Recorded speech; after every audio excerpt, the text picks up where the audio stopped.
Rushing water, thundering water, carrying destruction through the peaceful valley of the Ohio.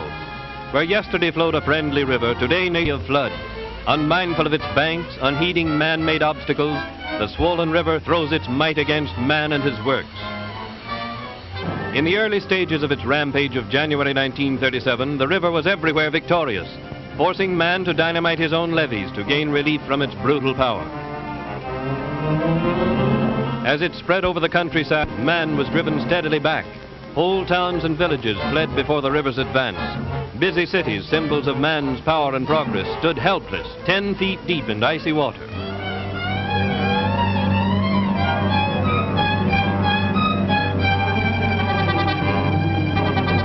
Rushing where it could, creeping where it must, the river advanced steadily into man's domain.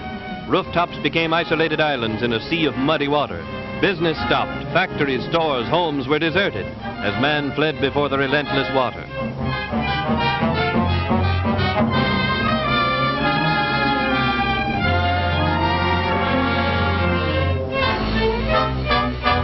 Buildings were washed away or crushed into heaps of tangled wreckage by the river's grip. Even pets and livestock were deserted in the retreat.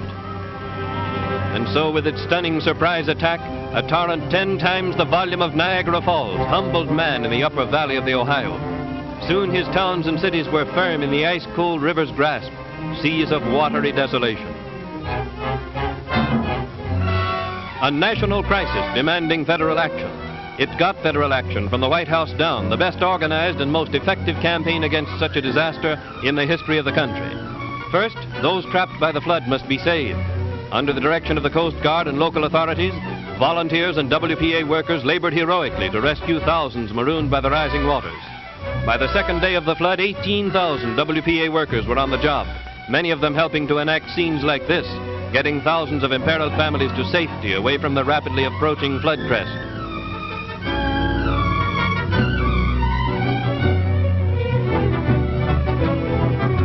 The Coast Guard brought hundreds of boats overland from many stations.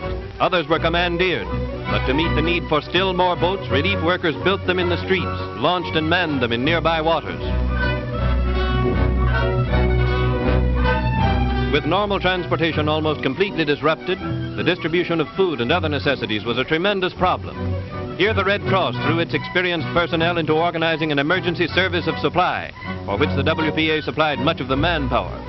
Carried as far as possible into the stricken area by train, these precious commodities were shifted to WPA trucks and boats for distribution to the points where they were most needed. Thanks to the tireless efforts of these workers and the splendid, unselfish work of local suppliers, there was never a food crisis throughout the entire flood area.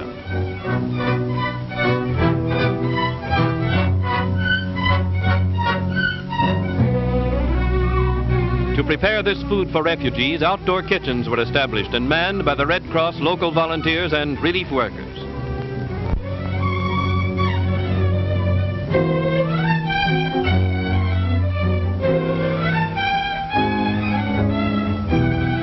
Many carloads of warm clothes and bedding were rushed to shivering refugees from WPA sewing rooms in many states. Here's one vital necessity of the wintry flood: rubber boots. Worse than the danger from water was the menace of disease. First, emergency hospital treatment was necessary for those injured or suffering from exposure. In hastily organized hospitals like this one in a hall over a garage, thousands of lives were saved by Red Cross and volunteer nurses and doctors, assisted in the care and feeding of patients by trained WPA workers.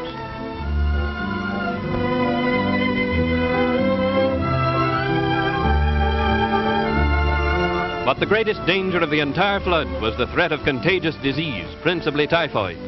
The measures taken to combat this probably constitute the swiftest campaign of disease prevention in history. Clinics for typhoid inoculations like this one, sponsored by an American Legion post, were established everywhere throughout the flood area. Day and night, lines of refugees filed past doctors and nurses. Much of the serum was flown into the flood area by Army and Coast Guard planes. In this phase of his battle with nature, man was completely victorious. In the upper Ohio Valley, the river struck almost without warning. But in the lower valley and along the Mississippi, man was given a little time to strengthen his defenses, to raise and bolster levees and seawalls. For hundreds of miles along the valleys, the WPA supplied the shock troops that held the river within man-made walls. Relief workers transported material by hand, by truck, by boat. Working day and night, they filled countless thousands of sandbags, raising the levees above the record crest. Manpower beat the river on this front, backed by the system of flood defenses previously erected by Army engineers, and often working under the skilled direction of these engineers. 50,000 relief workers fought the river at every critical point. It was a grim, weary struggle, with the relief forces aided by 20,000 from the CCC, by thousands from resettlement and the NYA, and with Red Cross, military, and public health leaders clicking together like a great machine. More than 40 WPA workers were swept to their death in the fight. Without this vast army of well-organized and equipped workers, quickly available, the flood toll would have been immeasurably greater.